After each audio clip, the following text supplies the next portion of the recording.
Impliquer donc la notion de genre dans toutes nos stratégies nous permet de compter sur l'ensemble de la population pour les actions de développement.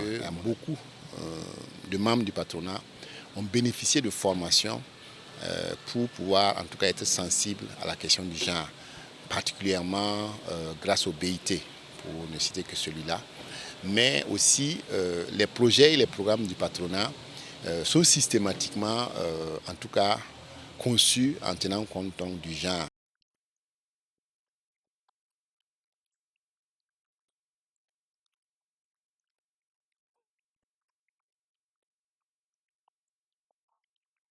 Le genre, on en parle beaucoup. Depuis quelques années, nos pays se sont engagés dans des éléments. On constate même qu'il y a des départements ministériels dédiés à ça. Les actions que nous voyons sur le genre semblent être beaucoup focalisées dans nos États sur les politiques publiques, les projets, les associations, les ONG, la société civile. Mais les entreprises, on entend parler moins de la question du genre.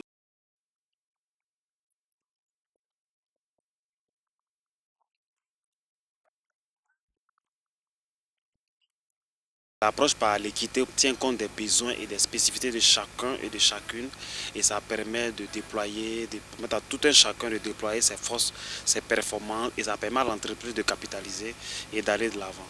Les femmes doivent se former. Elles doivent aussi renforcer leur moi intérieur, ce qu'on appelle la confiance en soi.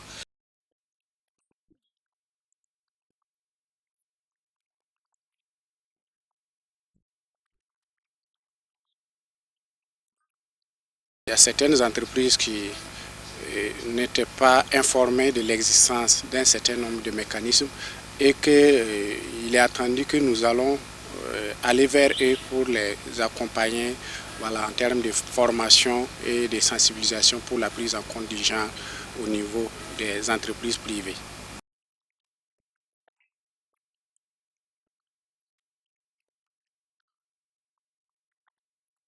Il y a plein de choses qui ont été développées et qui ont été vraiment riches. Les présentations se sont faites de façon pragmatique et je pense que ça a été vraiment un point positif. Ce qui a principalement retenu mon attention lors de ce panel, c'est le développement de l'expert en genre qui nous a fait transcender la dimension genre en ne limitant pas à la question de l'homme et de la femme, mais plutôt dans les spécificités sociales.